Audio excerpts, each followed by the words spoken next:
What if our current situation is an opportunity to redefine how we live and interact with those around us? Amid the chaos and confusion, we can find ways to support each other, particularly our neighbors. This video is a guide, presenting 20 ways to lend a hand to those next door.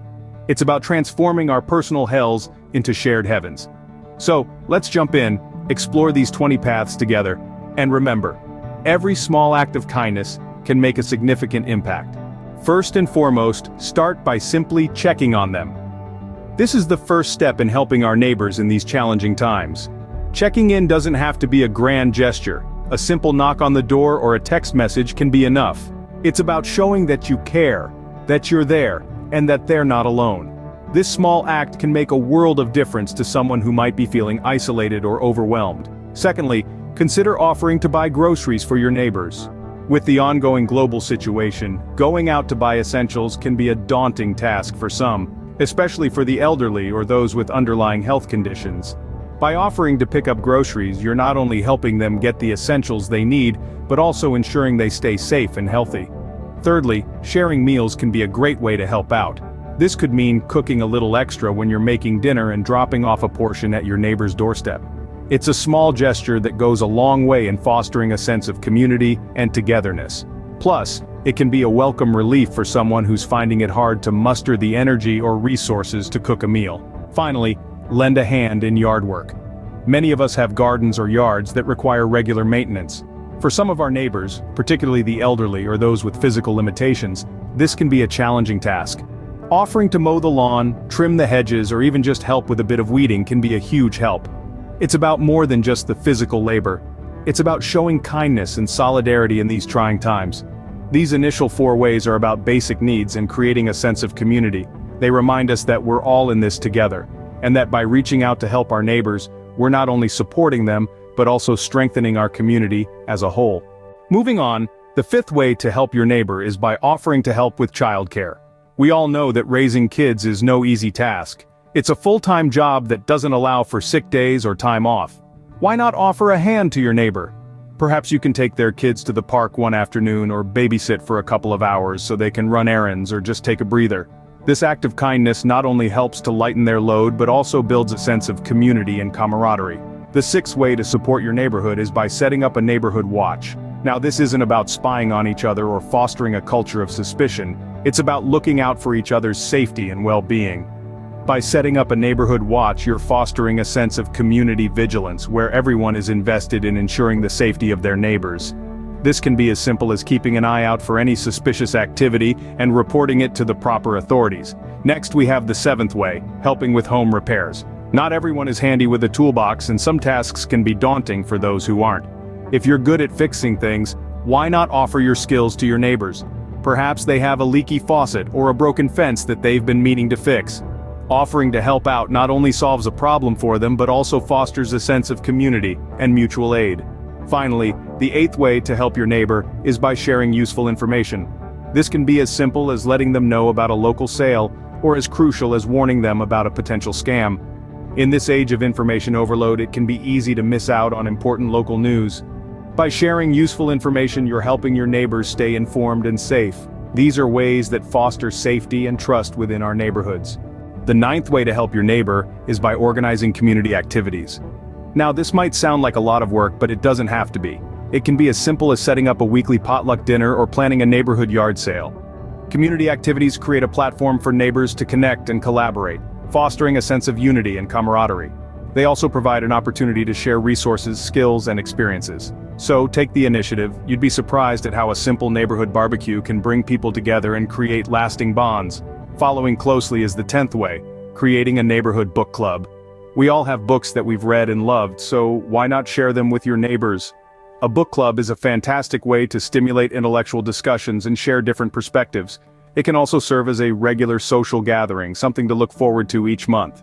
Plus, it's a great excuse to finally read those books you've been meaning to get to. The 11th way to help your neighbor is by starting a carpool. Not only is this an excellent way to save on gas and reduce carbon emissions, but it also provides a chance to get to know your neighbors better. It could be a carpool to work, to the local grocery store, or even to the kids' school. Remember, every car off the road reduces traffic and contributes to a cleaner environment. Lastly, the 12th way is by helping your neighbors recycle. Maybe they're not sure what can be recycled or how to sort their recyclables.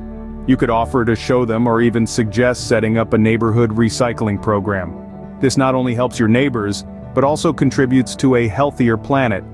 These methods are not just about helping, but also about building and strengthening relationships within your community.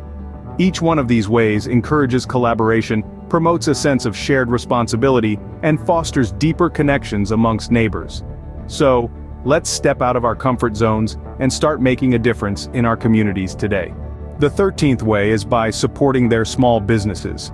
In this challenging time, local businesses are struggling to keep the doors open. Your neighbor might be one of those entrepreneurs. Consider buying from them instead of large corporations. Not only does this put money directly into their pocket, but it also helps to keep the local economy vibrant and diverse. Moving to the 14th way, offering to pet sit. Pets are like family, and taking care of them can be a big responsibility. If your neighbor is overwhelmed, offering to pet sit even for a few hours can provide them the much-needed respite. This act of kindness will not only give them a breather, but also strengthen your bond with them. On to the 15th way, helping them move. Moving homes can be a stressful and labor-intensive process. If you notice your neighbor packing up, offer to lend a hand. You could help them pack, move heavy items, or even watch their kids while they organize. They'd appreciate the help more than you know. Finally, the 16th way is by donating unused items. We all have things lying around the house that we don't use anymore. Instead of letting these items gather dust, why not pass them on to a neighbor who could use them? This could be anything from kitchen appliances to children's clothes. Before you throw something out, ask around to see if anyone could use it. So, there you have it. Supporting their small businesses, offering to pet sit, helping them move, and donating unused items are 4 more ways you can be of assistance to your neighbors. These acts might seem small, but they can make a significant difference in the lives of those around you. These ways show how we can help in tangible, practical ways. The 17th way to help your neighbor is by being there in times of crisis. It doesn't take much, just a helping hand or a shoulder to lean on. In a world that often feels like it's spinning out of control, knowing that someone nearby is ready to offer support can make all the difference. Moving on to the 18th way, respecting your neighbor's privacy.